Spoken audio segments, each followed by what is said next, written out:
Hello and welcome to the Weektree Online Academy. Today we're looking at question 3 of the IGCSE paper 4.1 Winter 2019 series. In the last video we looked at question 2. My name is Chris and I'll be your tutor for today. Okay, kidneys are important for excretion. Explain the purpose of excretion. Well, the definition of excretion is the removal of metabolic wastes from the body and substances that are in excess of requirements. Okay, that should be enough. That's a 4-mark definition. So if you put here the removal, okay, of metabolic wastes, okay, and if we remember what metabolic wastes are, these are things that are made by cells in processes of chemical reactions. It doesn't hurt. You can always put an example here. You've got CO2, you've got H2O, which are waste products of respiration, and you've also got urea, which is a waste product of deamination, where excess amino acids are broken down and they form urea, and then they're removed in the kidney by ultrafiltration, and then you weed them out as such. They're expelled from the body that way. You can also say that substances in excess are removed, okay? Substances in excess are removed, okay? Now, this could include, e.g. water and mineral salts. Now, sometimes this could also include vitamins. For example, when you take those efflorescence vitamins, they contain well above the daily recommended dose, and actually quite a lot of it just comes out in the urine after you take these, okay? So the excess substances that are removed as well. This would give you full marks. It is a total of 4 marking points I mentioned here out of the possible 2, okay? Question B, sketch a simple diagram of the human kidney and its ureter. Label the cortex, medulla, and ureter. Okay, so the diagram doesn't have to be perfect. I guess you just kind of make it look like a bean. Okay, it doesn't have to be perfect as long as you clearly show the structures here. So this would be the ureter. Okay, the one going from the kidney out. It's not required here, but this area here would be called the pelvis, okay? And then you'd have effectively this kind of looking thing, which is kind of the other shaded area in the diagram. It doesn't have to be perfect, but if you remember, it's the outer layer, should we say, is called the cortex, okay? And this is where your the start of ultrafiltration will take place in your glomerulus, etc., etc. And then you have the like the loop of Henle goes down into the medulla. Okay, so here's the medulla. Okay, and that would give you your 2 marks because it asks you to label 3 things. Scientific accuracy is important here, so you need to get them the right way around. Most people probably would just get ureter, but you need 2 for the correct mark. 2 out of 3 for 1, and then 3 out of 3 for 2 marks. Okay. Question C, figure 3.1 is a photomicrograph of the glomerulus in a kidney.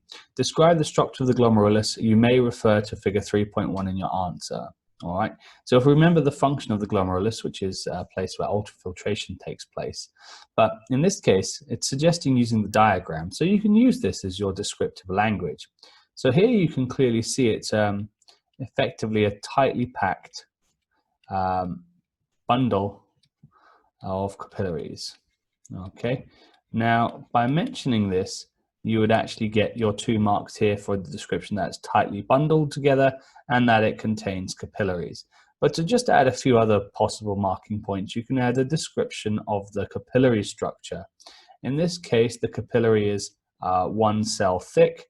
Make sure you do not mention about thin cell walls or anything like that, because cell walls is a plant structure, and if you say cell walls referencing anything in the human body, you will get 0 for that mark. It will be rejected. Okay, so it's 1 cell thick, and also there's pores where the substances can come out through ultrafiltration as well. All right, so here would you get your full mark.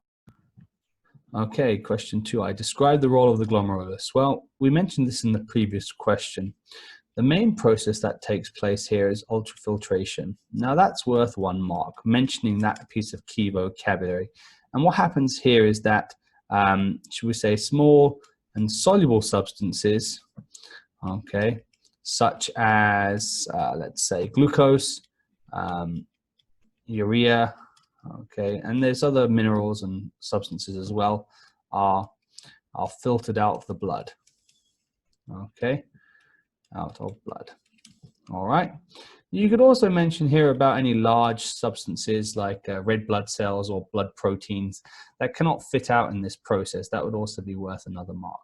However, now let's look at the idea of what the glomerulus actually does. Well, what it does is it actually provides a large surface area. Okay, so a large surface area for ultrafiltration to take place. Okay. You could also mention the fact it gives a higher pressure. So you've got the main blood coming in through the artery, and then it goes into smaller vessels. Now this leads to the the same volume of blood, but it gets forced at high pressure as it enters a smaller diameter of the next blood vessel. So you could also say provides a higher blood pressure. Yeah. Now this also allows for ultrafiltration to take place, so that substances can be forced out of the blood if they can fit through the pores in the capillaries in the glomerulus. Okay. Now this answer would give you 4 marks. There's 4 marking points here.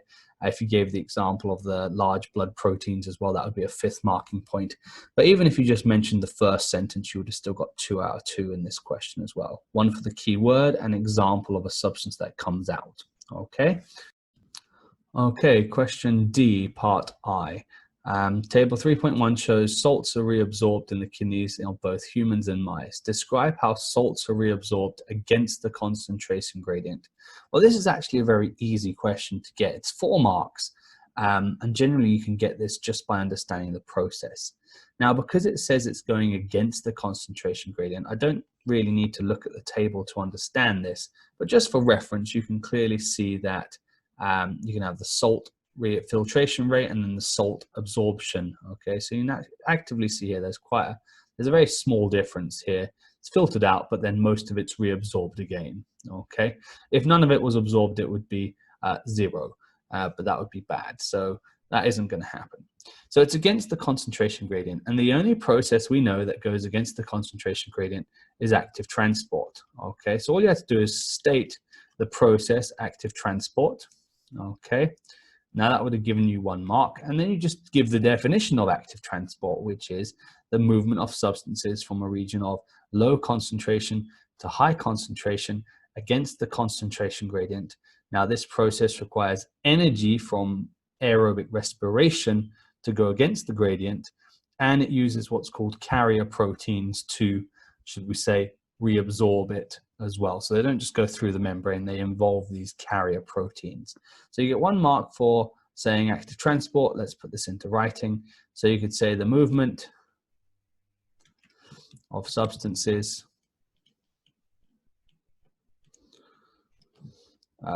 from a region of low concentration to high concentration. Okay, you can say against the gradient, although this against the gradient wouldn't give you a mark because it tells you here. Okay, now this process uses energy that is released from respiration. Okay, and it also involves the use of carrier proteins. Okay, so it uses carrier proteins to take place as well. Okay, now that would give you your 4 marks. If you learn the full definition of active transport, you'll be guaranteed your marks every time, no matter what the question. The difficulty is understanding when to use this definition. All right, it's not diffusion and it's not osmosis because it's an active process. Very big difference here. Okay. Question 2i. Scientists stated the hypothesis: human and mice reabsorb salt at almost the same rate in relation to their size of their kidneys. Determine whether or not the data in this table 3.1 supports this hypothesis. Okay, well, in the question, it gives you two pieces of information. It looks at the rate of absorption versus their size.